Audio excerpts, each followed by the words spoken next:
सड़क पर चलते समय कभी कभी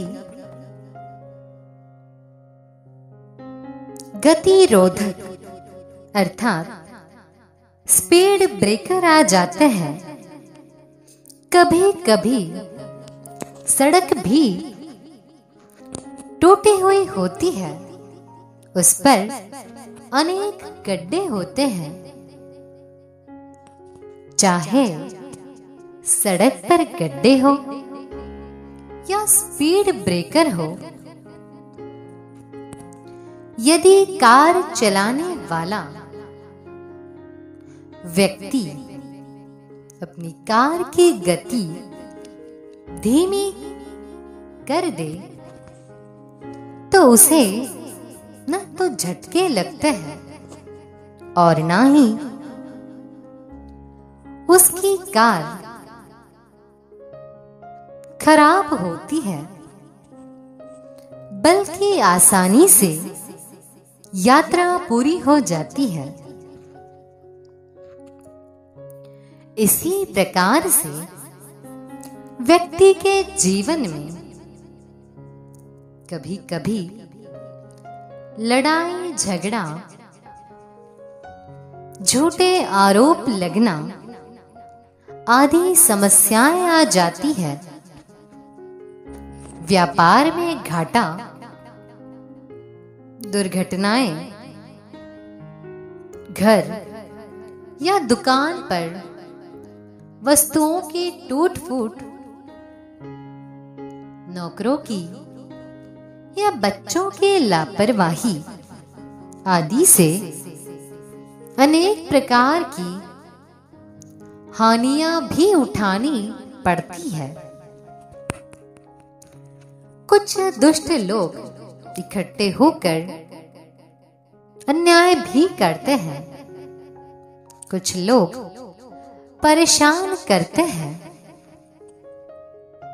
और व्यर्थ बदनाम करने का प्रयास भी करते हैं।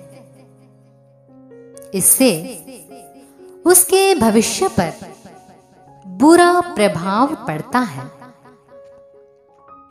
जिन लोगों से सहायता की आशा थी, वे भी मुंह मोड़कर चले जाते हैं।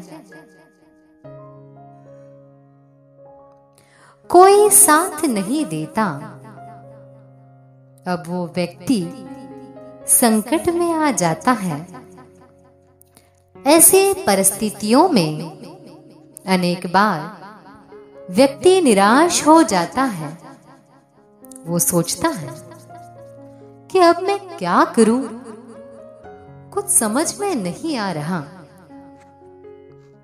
ऐसी स्थिति में यदि व्यक्ति शांत होकर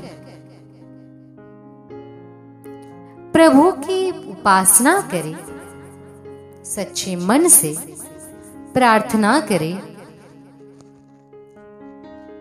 तो उसे समस्याओं से बाहर आने का कोई ना कोई रास्ता अवश्य ही दिखाई देता है।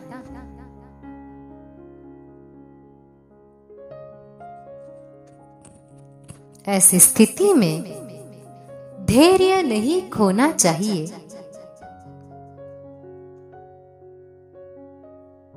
और प्रभु के द्वारा दिए गए संदेश के अनुसार शांति से और बुद्धिमता से पुनः पुरुषार्थ करना चाहिए। यदि कोई व्यक्ति ऐसे आपत्ति काल में इस प्रकार से आचरण कर लेता है, तो उसकी सारी समस्याएं धीरे धीरे हल हो जाती है और उसका जीवन फिर से पहले जैसा खुशहाल हो जाता है।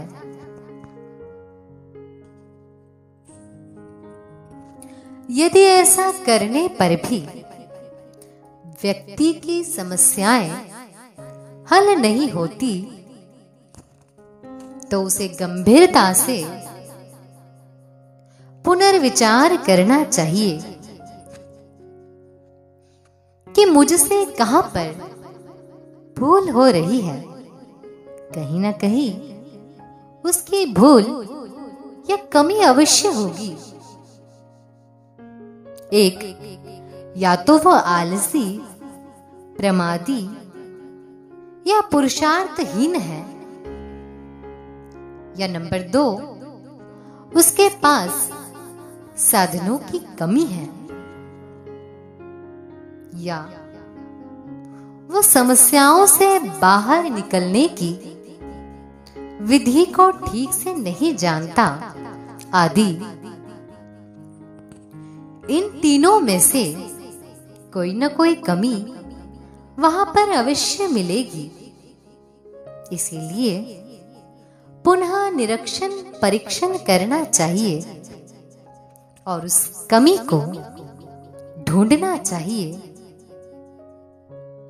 जो समस्याओं को हल होने नहीं दे रही। उस कमी को तलाशना है।